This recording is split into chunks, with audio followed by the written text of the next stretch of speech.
Cette vieille-là, quand elle doit prier les nuits, j'avais quel âge à cette époque? Je crois 7 ans. Je ne veux pas que moi, mes enfants, mes petits-enfants travaillent dans le bureau. Il faut les prendre. À la vérité, ce n'est pas Maman Grâce qui nous a vendus au Seigneur. C'est ma grand-mère qui a vendu même Maman Grâce. Au lieu de prier, ses enfants vont être intelligents, bureaucrates, ingénieurs.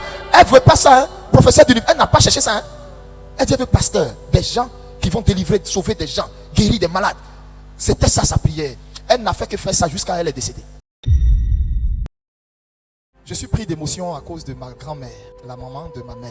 C'était une femme magnifique. Cette femme a consacré toute sa vie à Dieu. Et c'est ma grand-mère qui disait à ma mère d'être servante de Dieu, de servir le Seigneur. Que si elle sert le Seigneur, Dieu mettra fin à ses souffrances. Et c'est ma grand-mère qui veillait très tôt le matin à ce que nous nous levions tôt pour aller à l'église. Dans l'église, quand on a demandé aux mamans de l'église qu'est-ce qu'elles vont faire, elle n'a pas voulu être dans un département où elle va être vue. Elle faisait partie du service de nettoyage de l'église. La vieille de plus de combien d'années là avait une daba. Et c'est elle qui partait nettoyer toute l'église assemblée de Dieu de Lakota. Elle n'est pas à la chair. On voit le groupe musical, on voit les commandos. Quand ils viennent, l'église est propre. C'est la vieille là. Un jour, elle est rentrée dans le grand temple là et elle s'est jetée à genoux et elle a dit au Seigneur. Quand moi je vois, on reçoit des pasteurs qui viennent pour venir prêcher la parole de Dieu, nous bénir. Et je ne veux pas que moi, mes enfants, mes petits-enfants travaillent dans le bureau. Il faut les prendre. À la vérité, ce n'est pas Maman Grâce qui nous a vendus au Seigneur. Hein. C'est ma grand-mère qui a vendu même Maman Grâce. Vous comprenez maintenant? Toute sa prière. Quand elle est devant le Seigneur, vous voyez, quand elle est devant le Seigneur, quand on dit prier, elle vient à l'autel, elle est là et puis elle est en larmes, elle dit au Seigneur, pourquoi dans moi, mes entrailles, dans moi, ma famille, il n'y a pas pasteur? Les autres là, leurs enfants n'ont qu'à travailler dans le bureau. Moi, je veux pasteur dans ma famille. Dieu lui a pas donné un. Il nous a pris, nous tous, même elle-même, c'est-à-dire même mes oncles. Dieu nous a ramassés, nous tous, Maman Grâce, prophétesse, son petit frère, apôtre. C'est-à-dire Dieu nous a ramassés, nous tous, à cause des larmes de la vieille là. C'était ça, elle a demandé à Dieu.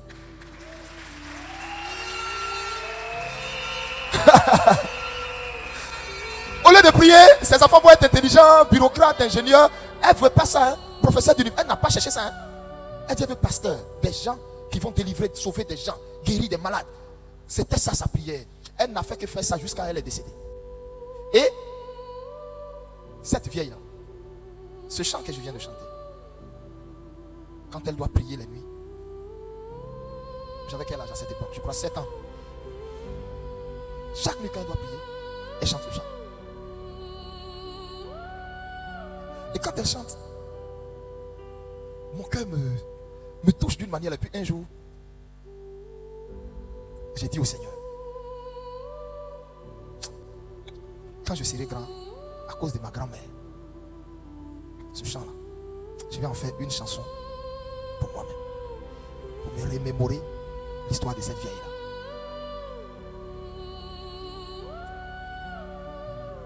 Et c'est comme ça le Seigneur, un jour l'a prise, elle est tombée malade, elle a fait la choléra, et en quelques jours ma grand-mère est décédée.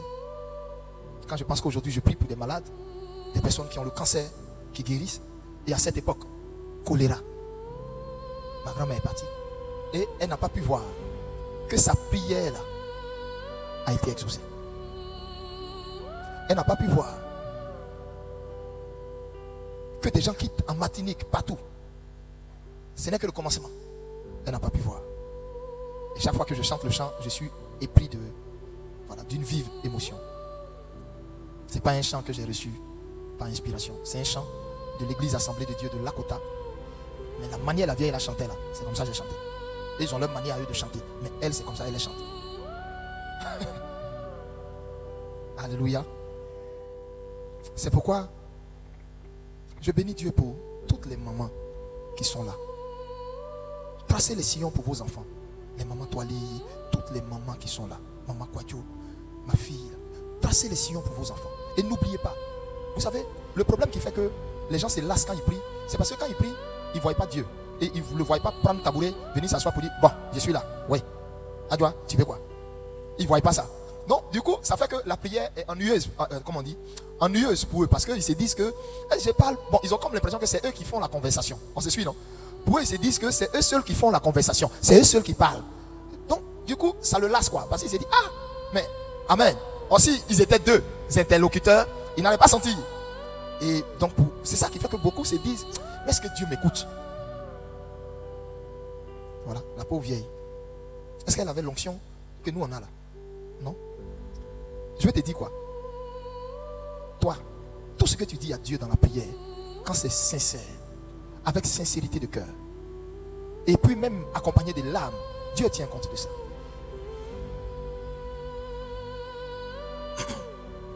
C'est toi qui es pressé.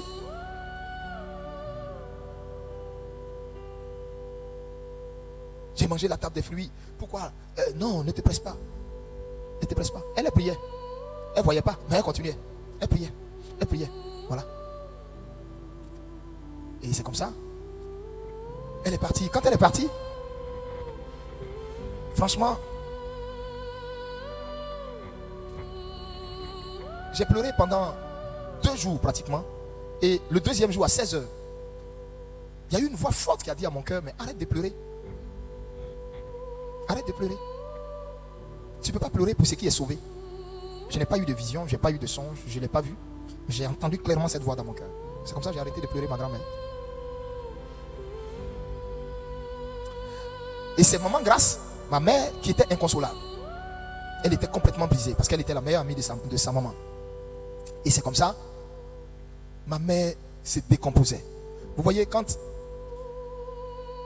tu as souffert et puis tu n'as pas pu avoir la possibilité de donner à ta mère tout ce qu'elle méritait. Et puis elle est partie pendant que toi tu continues de souffrir. Ça l'a complètement brisé. Mais même sur son lit de mort, cette vieille là va dire à ma mère, mais arrête de pleurer, suis-moi, quitte à côté de moi. Va servir Dieu. Toi ta solution là, c'est Jésus. Va le servir.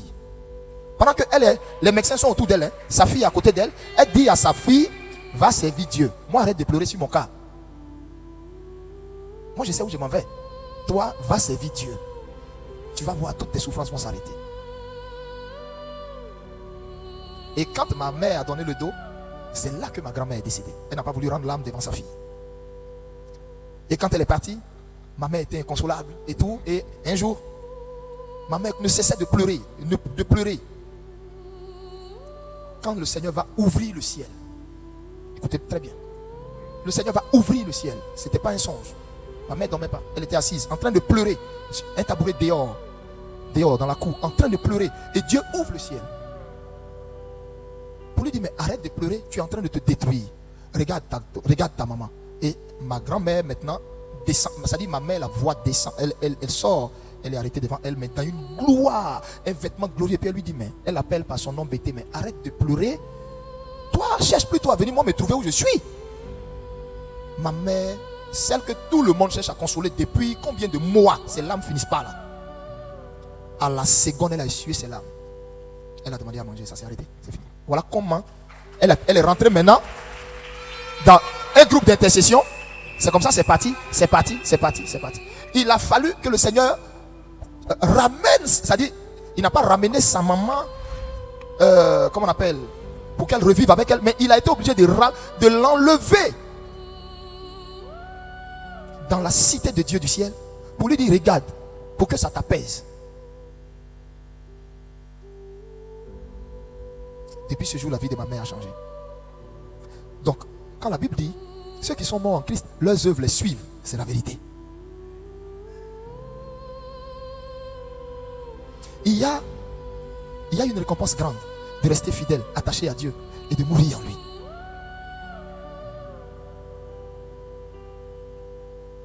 Que Dieu vous bénisse et que Dieu reçoive vos prières et que vos prières également sécurisent vos enfants au nom de Jésus. Rebâtir les fondements. À vos cahiers, étudiants de la parole de Dieu.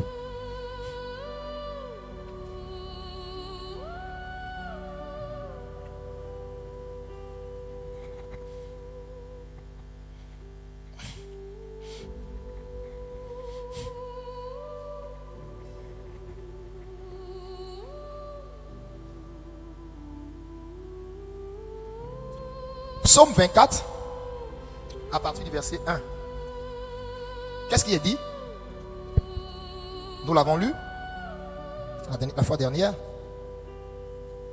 Psaume 24, le verset 1 jusqu'au verset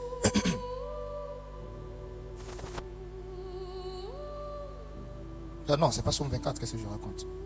C'était plutôt le psaume. Psaume 11, verset 3. Pardon. En fait, en venant ce matin, j'ai complètement oublié mon cahier de ma tablette où se trouvent mes notes. Donc je suis pas venu avec ma tablette. J'ai complètement, toutes mes notes sont restées là-bas.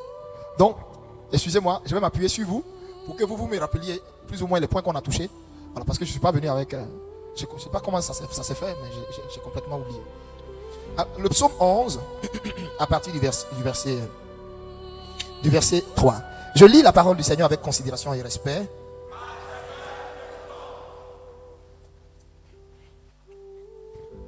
Quand les fondements sont renversés, le juste, que ferait-il? Répète après moi. Quand les fondements sont renversés, le juste, que ferait-il? Encore.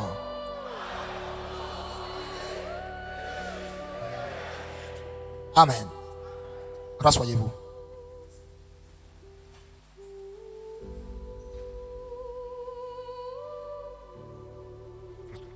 Bien-aimés, en long et en large, durant notre convention, je vous ai expliqué ce que c'est qu'un fondement. Un fondement, c'est la partie non visible qui tient toute une structure. Un fondement, c'est la base qui tient tout un édifice ou tout un projet. On peut l'appeler fondement comme on peut l'appeler fondation. Les deux disent la même chose. Amen. Allez, vous m'entendez bien? Le son est bon? Est-ce que le son est bon aujourd'hui? C'est bon? Si c'est bon, on fait comme ça. Je vais voir. Hein? Je vais voir. Voilà. Soyez merci. Ça veut dire que, fils, tu as travaillé. Super. Donc quand c'est bon, faites là comme ça, au moins ça l'encourage. Quand c'est pas bon, on fait là comme ça. On va lui faire un petit et puis il va mieux faire encore. Voilà. Amen. Donc, en fait, parfois vous me voyez dans mes propos, j'ai dit fondement et puis parfois j'ai dit fondation. En fait, parce que les deux veulent dire la même chose en fait. Vous comprenez, non? Voilà. Les deux disent la même chose. Les Français n'ont qu'à arrêter de jouer nos esprits. C'est la même chose. Bref. Donc, je vous ai dit, Dieu ne partira pas avec quelqu'un quelque part s'il ne brise pas ses fondements. Je vais vous donner un exemple que je n'ai pas donné la dernière fois de deux personnes. Et notez ces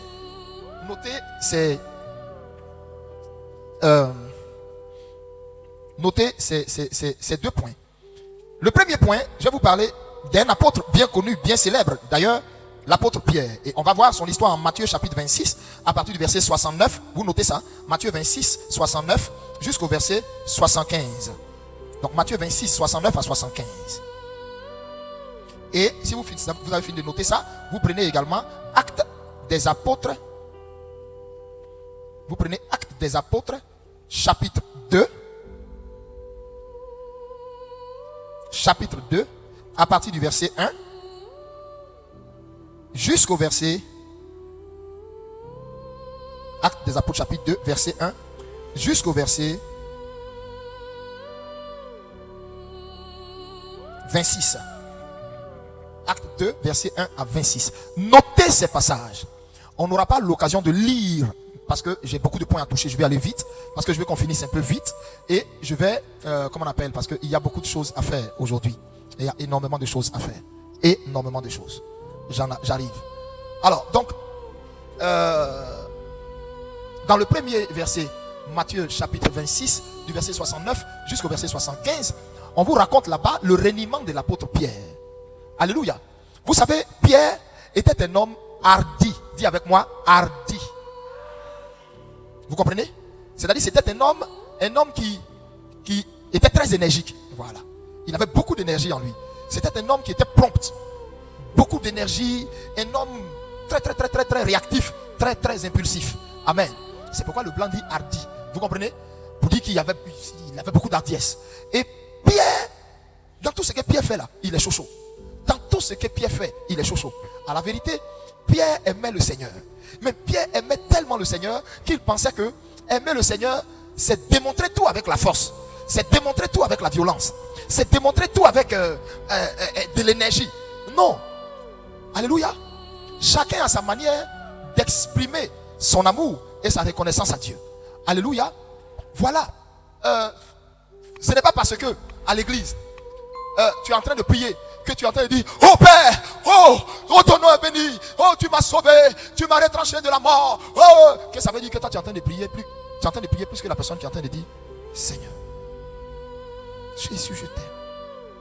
Jésus, merci. Au fait, Dieu ne tient pas compte de la hauteur de vos voix. Dans vous deux qui êtes en train de parler là, Dieu ne se fie pas à vos paroles. Dieu regarde le cœur de chacun pendant qu'il prie maintenant. Alléluia. Et Pierre était de la catégorie de ceux qui étaient beaucoup réactifs. Vous comprenez? Eux qui interprétaient tout pour eux, tout ce qui est Dieu doit être chaud. Amen. Pour eux c'est comme ça. Je ne suis pas en train de juger, hein? Je ne suis pas en train de juger un peuple, hein, ou un groupe. Mais vous allez remarquer que les gens disent: oh non, les anglophones sont plus chauds, sont plus bouillants dans l'affaire de Dieu. Mais le triste constat, à mon humble avis, les mêmes qui sont les plus bouillants, les plus chauds, sont les plus méchants. Je connais des pasteurs ghanéens, je connais des pasteurs nigérians, mais je te dis, au fait, le degré de méchanceté, tu es choqué. Mais tu le vois à la chair: Holy fire, brother. Je ne sais pas si on se comprend. Hein? Mais faut vivre avec eux. Qui comprend ce que je suis en train de dire? Donc, tout n'est pas forcément dans la réaction. On se comprend, non? Mais les gens, quand ils voient ça, on dit: hey, mais le pasteur là, il prêche. Le Seigneur n'en a que faire de quelqu'un qui sait prêcher. Qu'Eli Pada soit éloquent ou pas, le Seigneur n'en a que faire de ça. Est-ce que Eli Pada est un homme selon le cœur de Dieu? Un homme bon, un homme qui a en lui de l'humanité, de l'amour. Il y a plein de gens dans nos églises zélés que vous voyez, plein de gens.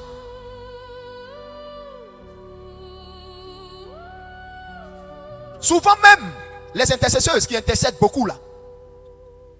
Parce que moi je ne peux pas comprendre comment un département va se mettre à l'abri. Va se mettre à l'abri. Un département va se mettre à part, va se cacher pour Dieu, intercéder, prier, crier à Dieu. Et puis bizarrement c'est le département le plus misérable de l'église. Ça dépend de l'état de leur cœur.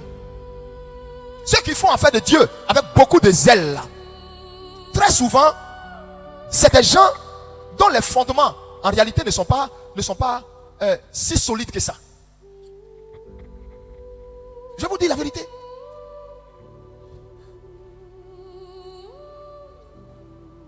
La conversion véritable, c'est la sincérité de cœur. La conversion n'est pas ton foulard qui est sur ta tête. Je te dis la vérité. Mais les pasteurs vont être jugés sévèrement. Vous les fidèles là, vous êtes bénis. Mais nous qui nous arrêtons ici, nos différents genres de coiffure, il y en a qui ont dread sur leur tête, il y en a qui font les racongo, il y en a qui sont chauves, il y en a qui mettent yomo, ils prêchent tout cool sur son habit. Mais tous nos groupes là, nos jugements vont être sévères. Parce que le Seigneur va te poser la question de savoir: quel fondement as-tu bâti dans la vie du peuple que je t'ai donné? On ne bâtit pas des fondements d'amour, on ne bâtit pas des fondements d'humilité, on ne bâtit pas des fondements d'amour du prochain, et on est en train d'endoctriner le peuple. Mettez foulard, comment on appelle, porter des traînes, je ne sais pas moi. Je vais vous dire une chose sur laquelle le Saint-Esprit m'a repris il n'y a pas longtemps. Je vous dis quelque chose sur laquelle le Saint-Esprit m'a repris il n'y a pas longtemps. Il m'a dit: enseigne ma parole. Ce que moi je te demande, je ne t'ai pas demandé de venir imposer quelque chose. Enseigne ma parole. Ma parole là, enseigne-la. Ce que moi je te dis là, transmets, enseigne, n'impose rien. Maintenant moi, pendant que tu enseignes ma parole, rappelle-toi que ma parole est une épée. Ma parole n'est pas que des phrases. Elle est un feu. Elle est une épée à deux tranchants, c'est-à-dire double face, qui déchire, c'est-à-dire, tu vois, une épée, tu ne peux pas l'attraper comme ça parce que le bas là va te couper et le haut va te couper. On est d'accord? Donc, ma parole est une épée à double face. Ne t'inquiète pas, elle est assez capable, assez puissante pour briser et séparer. Acclamez le Seigneur.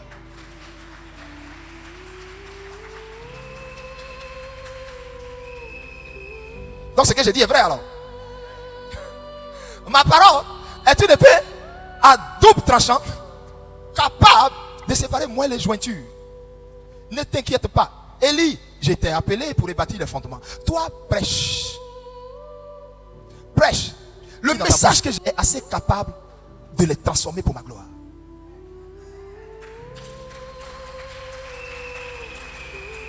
Mais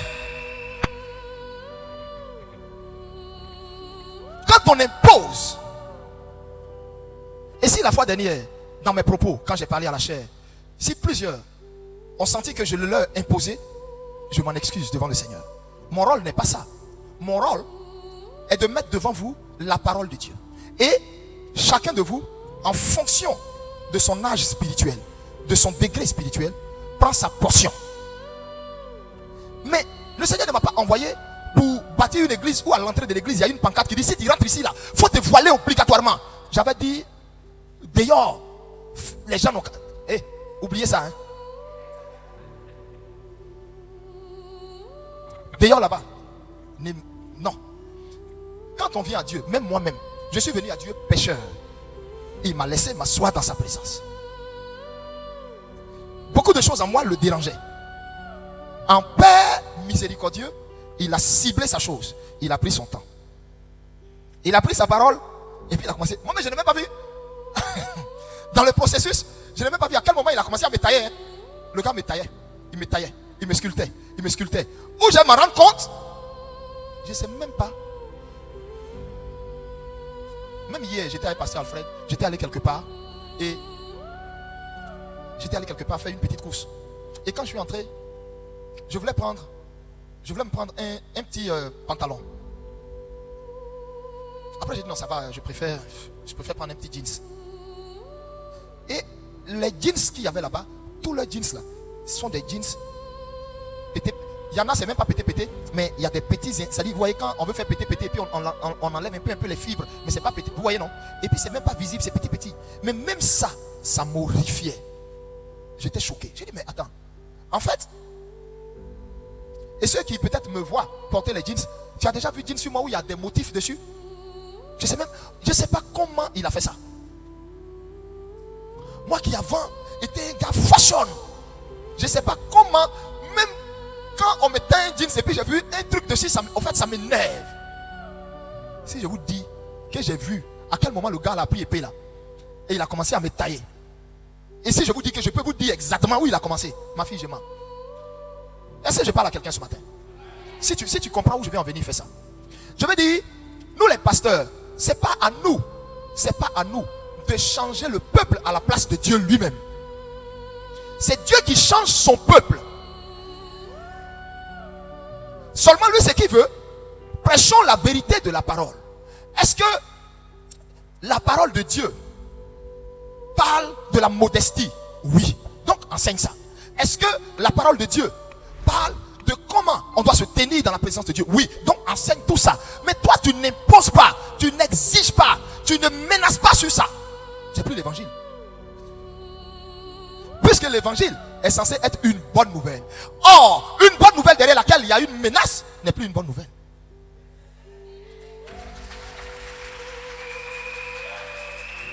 Si tu es d'accord avec moi, acclame encore plus le Seigneur. Amen. Je veux que vous notez ça. Personne n'a le pouvoir de changer un être humain, excepté le Saint-Esprit seul. Je répète, personne n'a le pouvoir de changer un être humain, excepté le Saint-Esprit seul. À la ligne, tu écris. Plus vous forcez sur un être humain, vous l'amenez à se braquer. Plus vous forcez lancez sur un être humain, vous l'amenez à se braquer, à se rebeller.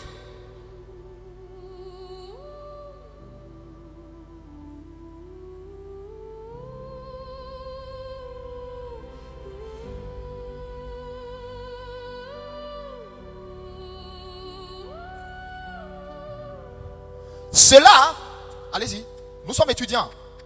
Donc prends ton bic et puis allez.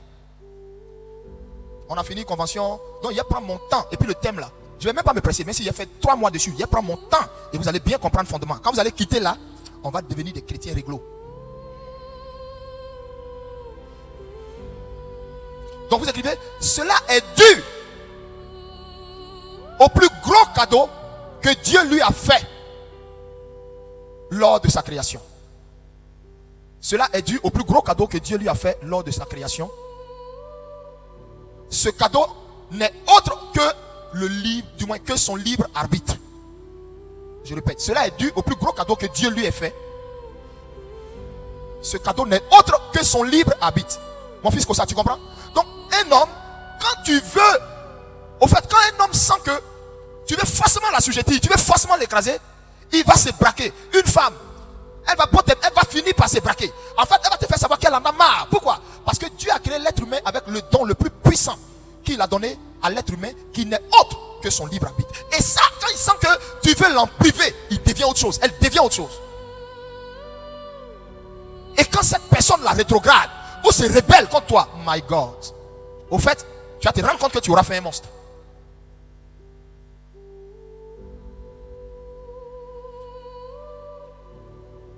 Celui qui ne suit pas, je suis pressé. Hein? Qui suit? Quels sont ceux qui suivent? Tout le monde est à la ligne, c'est bon? Ok.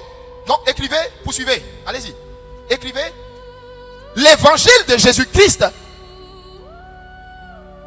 est une bonne nouvelle pour celui qui la reçoit.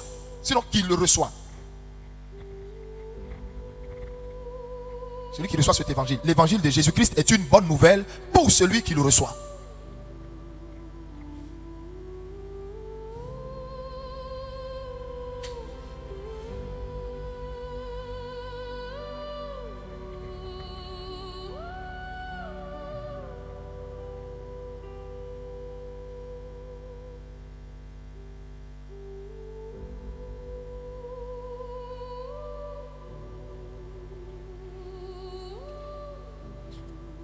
Pour celui qui le reçoit. Une bonne nouvelle sous la contrainte ou la menace n'est plus une bonne nouvelle. Une bonne nouvelle sous la contrainte ou les menaces n'est plus une bonne nouvelle.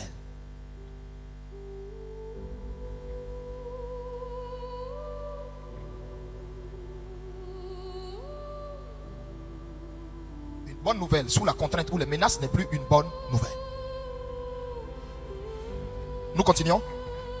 La plus grande erreur que font nos bergers, la plus grande erreur que font nos bergers,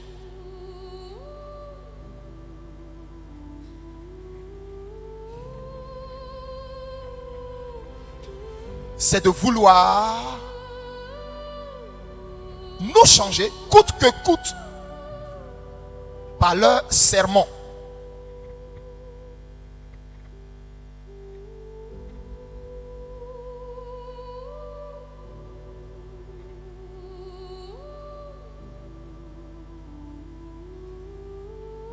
Aucun sermon ne sauve.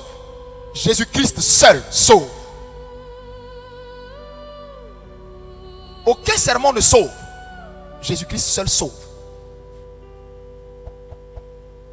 Même il faut préparer ton sermon de façon minutieuse. Si Jésus-Christ n'en est pas l'auteur, n'en est pas l'instigateur, n'en est pas la puissance, elle ne peut pas sauver. Elle ne peut pas sauver. Elle ne peut pas transformer. Donc notons ceci. Qu'un sermon soit préparé avec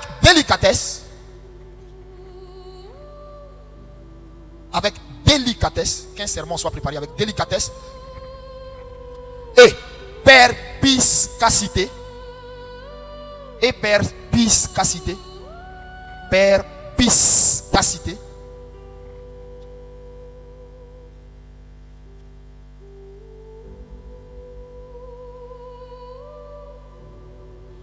Qu'un sermon soit préparé avec délicatesse et c'est perspicacité, non? Ah, d'accord. Mais c'est ce que j'ai dit, non? Et perspicacité ou bon. Après ce mot-là, on peut parfois aussi un peu mélanger et puis dire perspicacité. Bon, bref. Hein. Dans tous les cas, moi je suis bêté, hein, je ne suis pas français. Donc, allez les trouver là-bas. Vous allez venir. Faut pas vous allez venir. Papa Toali, tu ris. Faut pas ils vont venir fatiguer les gens. Amen. Voilà. Donc, qu'un sermon soit préparé avec perspicacité, avec délicatesse et perspicacité, hein? Cela ne peut pas sauver. Si Jésus-Christ, cela ne peut pas sauver. Si Jésus-Christ, cela ne peut pas sauver. Si Jésus-Christ n'est pas l'auteur, virgule, le centre, c'est-à-dire, si ce sermon-là, le centre ne tourne pas autour de Jésus-Christ, je répète, s'il n'en est pas l'auteur, d'abord, 1. 2. Le centre, virgule, s'il n'en est pas l'auteur, le centre, et la puissance qui l'accompagne, s'il n'est pas l'auteur, le centre, et s'il n'est pas la puissance qui l'accompagne, si Jésus n'est pas la puissance qui accompagne ce message,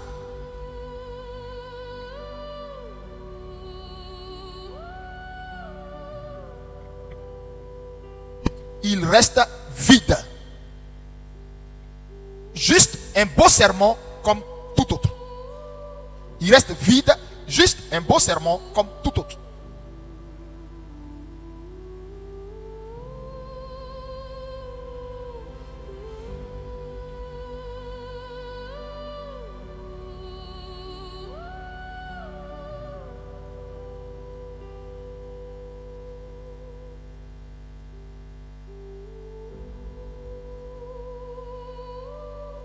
Amen.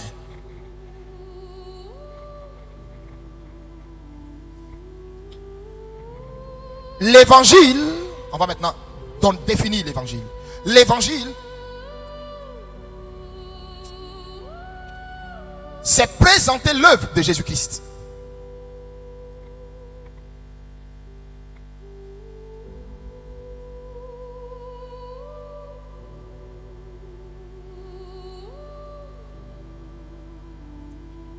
L'évangile, c'est présenter l'œuvre de Jésus-Christ qui est, 2 points, tiret,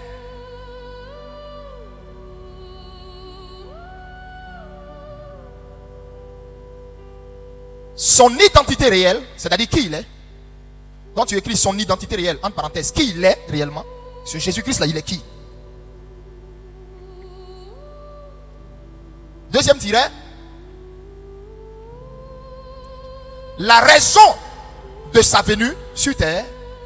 Il est venu pourquoi? Pour se promener? Pourquoi? D'abord, qui il est? C'est l'une des... Quand on parle de l'évangile, on dit bonne nouvelle. Mais bonne nouvelle de quoi? De qui? C'est d'abord présenter qui il est. Si on a fini avec qui il est, si on s'est accordé sur ça, il est venu faire quoi? C'est la raison de sa venue. Amen. 3e tiret, les bénéfices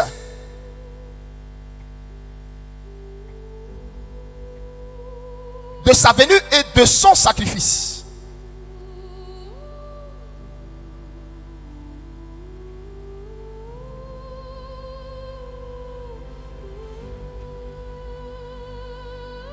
Enfin, 4e tiret, son message. Avec quel message Jésus est venu? Il est venu nous dire quoi? Quand Jésus est venu, voici le message avec lequel il est venu. Repentez-vous car le royaume des cieux s'est approché de vous. Changez de vie, convertissez-vous. Aimez-vous les uns les autres comme je vous ai aimé. Voici son message.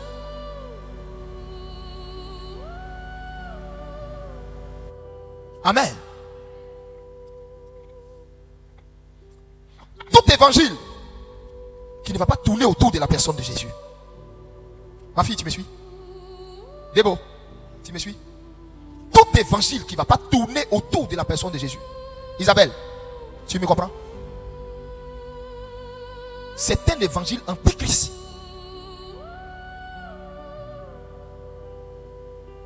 Quand Jésus est venu, la première des choses que Jésus voulait faire, c'était d'abord d'aller chercher les brebis qui étaient égarées.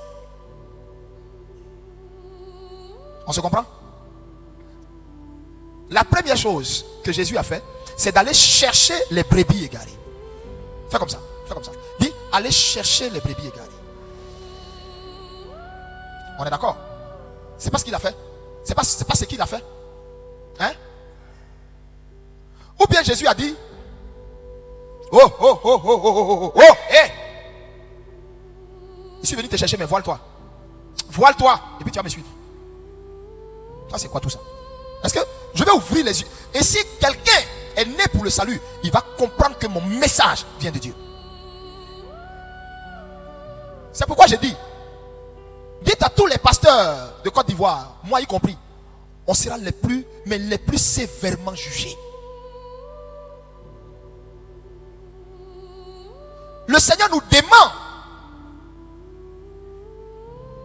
de parler de lui, de le présenter lui.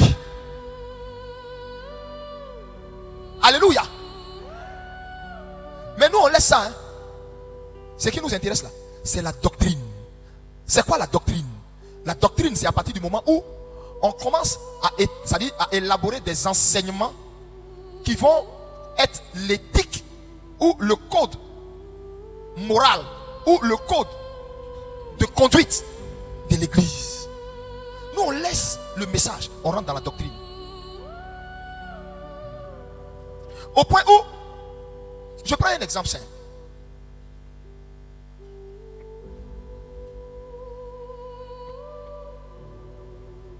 Je prends un exemple banal. Viens ma fille.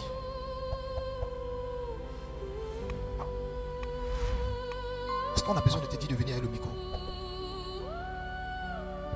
Sois béni. Elle, c'est ma fille Ruth Coutoin, vice-présidente des familles rachetées du Christ, zone Europe. On peut acclamer le Seigneur? D'accord. Ma fille,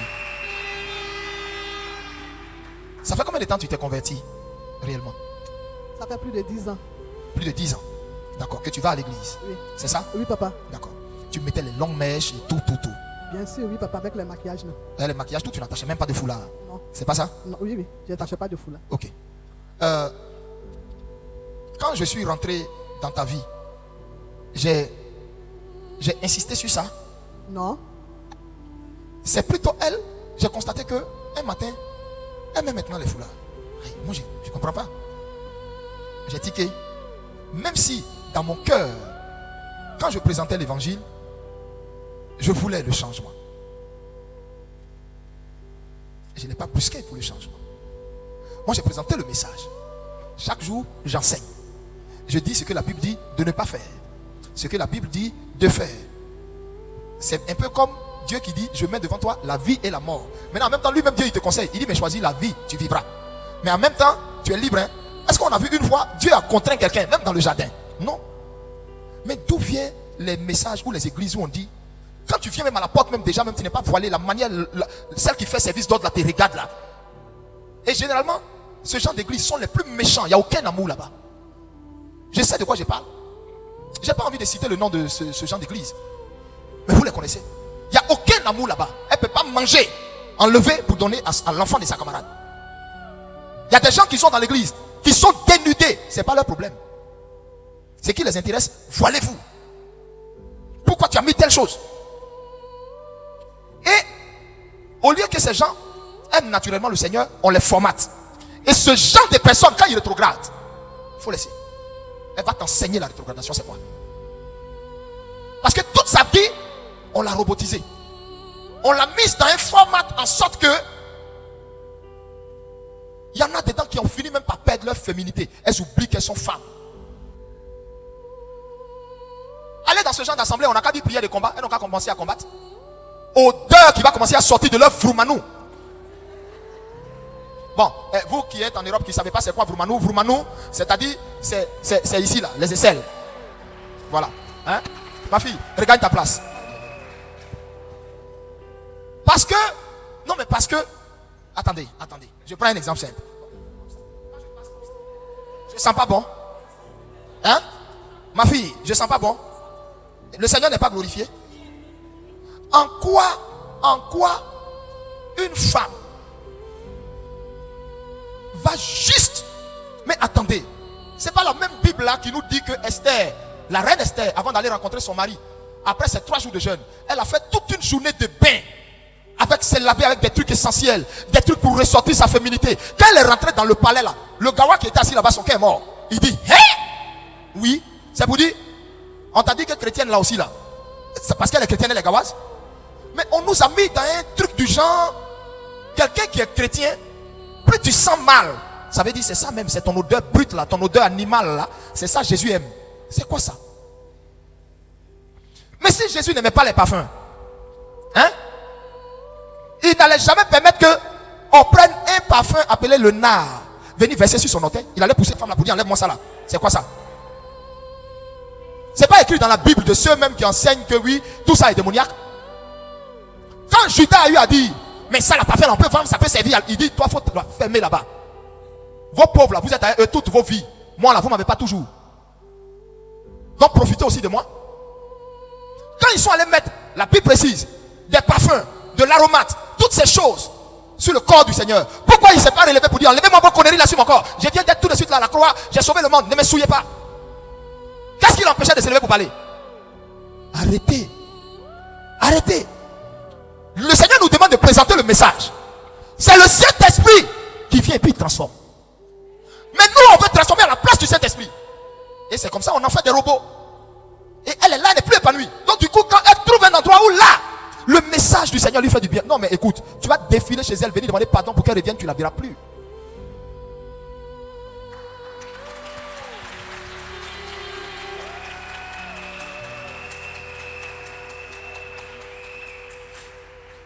Bien aimé, vous connaissez tous l'histoire de mon épouse. Vous connaissez tous l'histoire de votre maman. Maman Eli Pada. Chaque fois je vous raconte. C'est mèche qui te dit ici, je t'ai ici. Je ne supportais pas ça, mais c'est ma femme. Moi je présentais le message et puis le reste je faisais dans la prière. Jusqu'à ce que Dieu même vienne la trouver en songe pour lui montrer ce qu'il y a dans les mèches. C'est pas prophétie, hein. Elle a dormi et elle s'est levée puis elle a vu. Elle se l'est enlevée.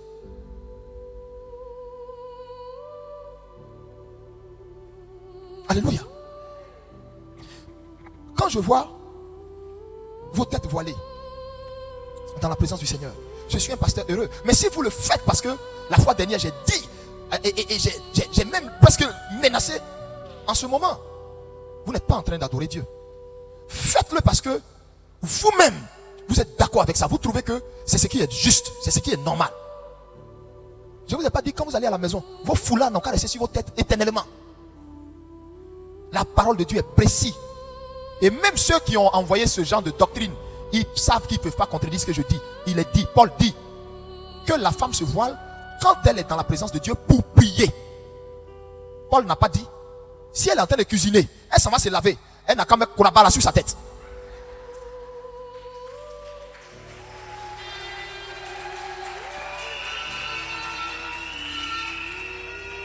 Mais Jésus va nous juger très mal. Si vous voyez Eli Pada au ciel là, si toi, le Seigneur a fini de te juger, que tu rentres dans la cité de Dieu au ciel, que tu vois un pasteur que tu as reconnu là, faut pas te presser de rentrer, bloque-toi à la porte, faut dire lui là, il va combien.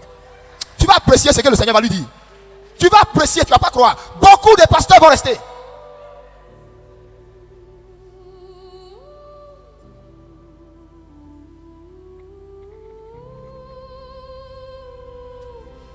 Alléluia.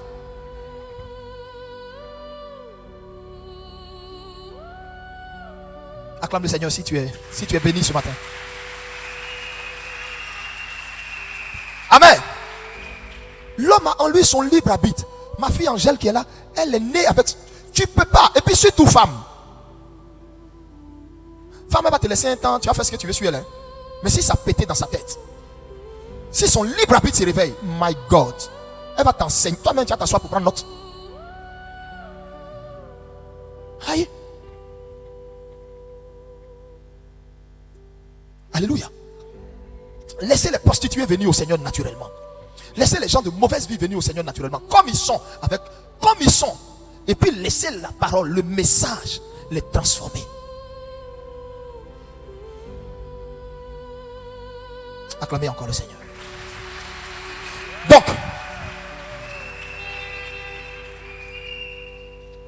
Donc, une fondation maintient à elle seule toute la structure. Quand elle est ratée, c'est fini. C'est un désastre. On a déjà expliqué tout ça. J'avais juste ouvert une petite parenthèse sur laquelle j'avais une petite parenthèse pour entamer deux histoires. C'est pourquoi je vous avais donné les précédents versets que je vous ai donnés. Je vous ai raconté l'histoire de l'apôtre Pierre. Ce monsieur zélé, à notre grande surprise, on a vu que le plus zélé, c'est lui qui a été le premier à renier son maître. C'est pas vrai?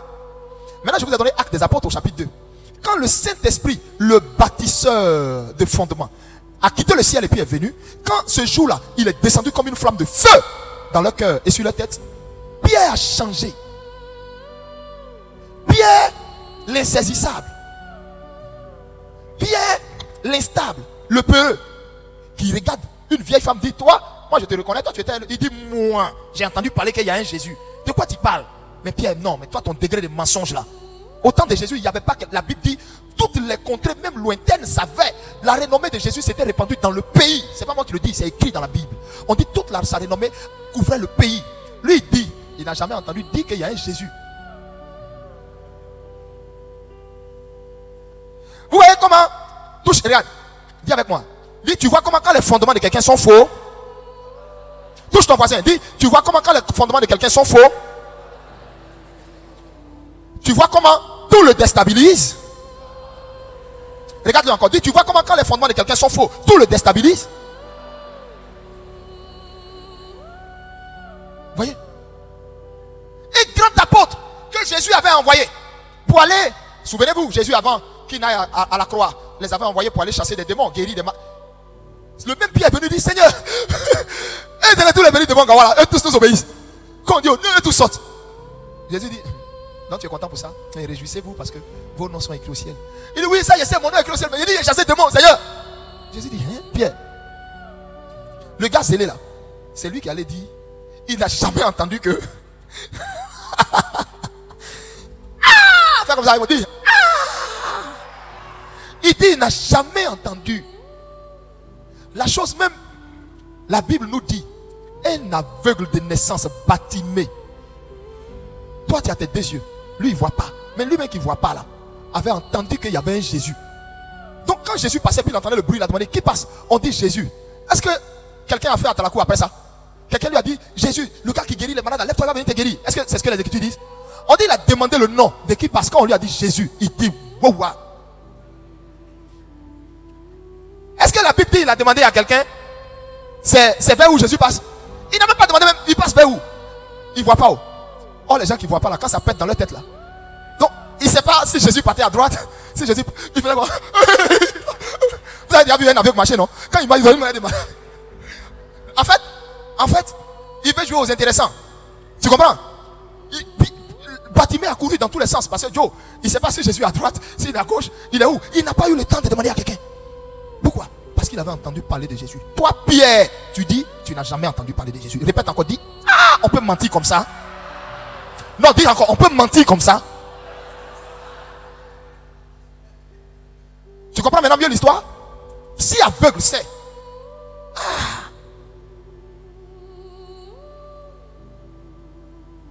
Mais est-ce que ce monsieur-là, Jésus l'a chassé? Jésus n'est-il pas Dieu? Jésus n'est-il pas omniscient, omnipotent, omniprésent? Hein? C'était sur la terre quand il était venu qu'il n'était pas omniprésent. Il était venu pleinement homme. Donc son omniprésence là, il n'avait pas ça. On se suit, hein? Ok. Jésus savait qui il choisissait. Vous allez me dire que quand il choisissait Judas parmi les 12, il ne savait pas. Il leur a dit quand il mangeait son dernier repas de la Pâque, la veille de la Pâque, Il dit l'un de vous est un démon. Il ne l'a même pas appelé un pécheur. Si on vous demande qui est Judas, Judas n'était pas disciple. Judas était un démon. C'est ça, vous ne savez pas. Un jour, je vais vous enseigner ça. Vous allez bien comprendre. Judas n'était pas un disciple. Non. Judas était un démon. C'est la raison pour laquelle Jésus dit, celui-ci, il n'y a pas de pardon pour lui, ni dans ce siècle, ni dans les siècles à venir. On se suit? On se suit? Si quelqu'un avait été simplement, si je veux dire, si un homme avait simplement été choisi pour livrer le Seigneur, hein? Ok. Mais, Seigneur, si personne ne te livre, comment tu vas aller à la croix? Hein? Ah, Judas n'a fait qu'accomplir. On est d'accord?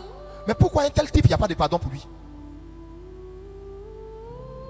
Pourquoi un tel type, il n'y a pas de pardon pour lui? Et pourtant, Pierre t'a renié. Le mystère que vous ne savez pas, c'est parce que Judas était un démon. C'est Jésus lui-même qui le dit.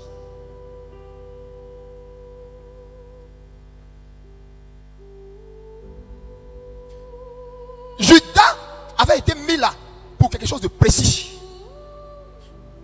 Si Judas était un hybride, je ne sais pas. Si Judas était, je ne sais pas. Mais selon les dits de Jésus, c'était un démon. Point. Oh, vous savez tous avec moi que depuis que les démons ont institué le péché, ce sont les seuls pour lesquels le Père a dit il n'y a point de pardon pour Satan et c'est démon. Et il se trouve que Judas était un démon. Il ne pouvait pas être sauvé. Même s'il vivait, qui se repentait. Est-ce que quelqu'un vient de comprendre ce qu'il vient de dire? Parce que je me suis toujours posé la question sur l'affaire de Judas là. Vous comprenez, hein? Ça m'a toujours trotté dans la tête. Jusqu'à ce que le Seigneur me ramène sur la déclaration. Le Saint-Esprit me ramène sur la déclaration du Seigneur lui-même. Comment il appelle Judas? Il n'appelle pas blasphémateur. Il n'appelle pas pécheur. Il appelle démon. Il dit l'un de vous n'est pas des vôtres, c'est un démon.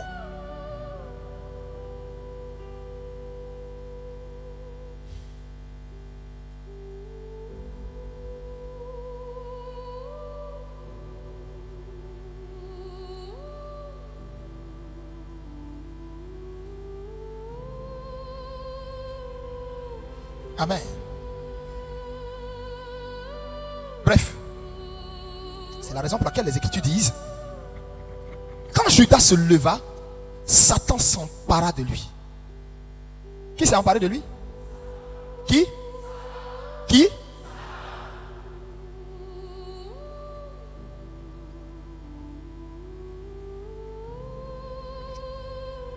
Quand il s'agissait de Pierre, qu'est-ce que Jésus dit? Jésus donne une autre information. Là, Jésus dit, Satan t'a réclamé.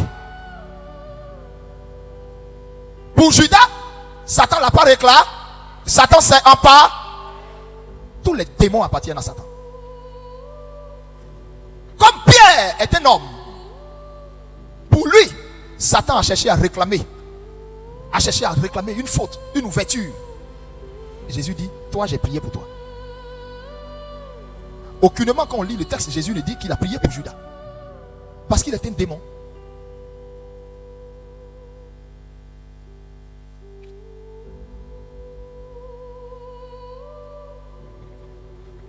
Donc Pierre reçoit du Saint-Esprit le feu.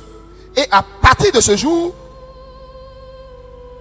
quand vous allez lire la suite de l'histoire, acte 2, c'est lui qui prêche. Cet homme est stable. Et des milliers de personnes se sont données au Seigneur. Il y a eu 3000 âmes sauvées en un seul jour. C'était là la première église venait d'être bâtie. C'est venu de qui? Pierre. Mais pour que Pierre soit capable de bâtir la première église, il a fallu qu'il rencontre la puissance de Dieu qui est descendue dans ses fondements. Moni, dis avec moi, Père, fais comme ça, fais comme ça. Père, que ta puissance ce matin descende dans mes fondements pour faire de moi la meilleure version de ce que je suis. Au nom de Jésus.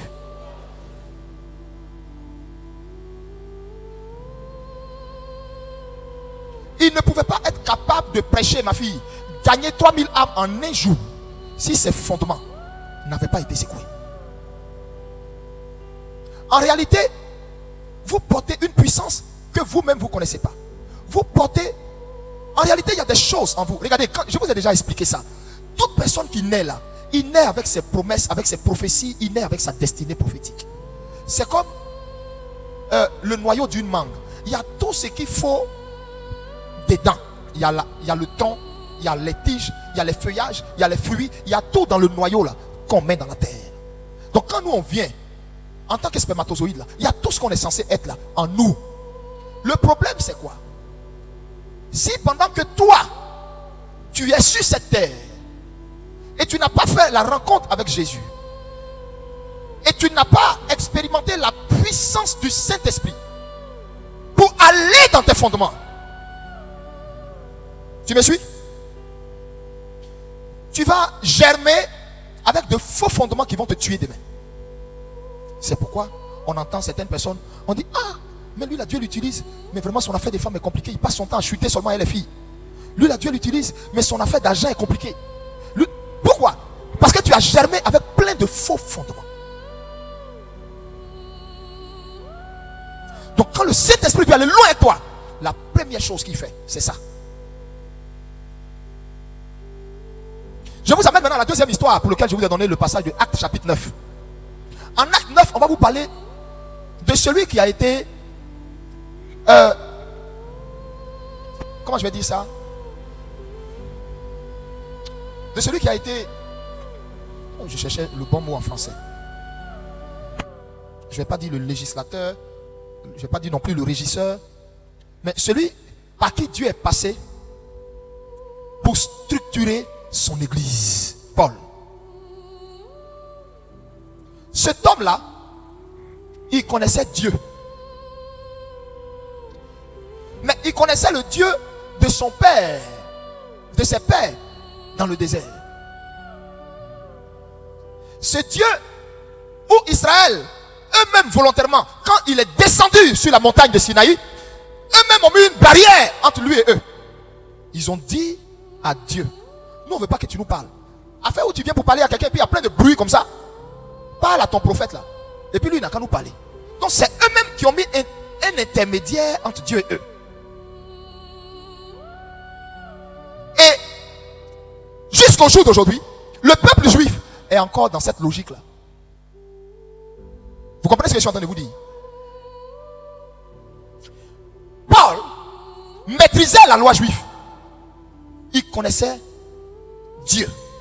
Mais il n'avait pas fait la rencontre avec cette personne de Dieu venue en chair qui nous a montré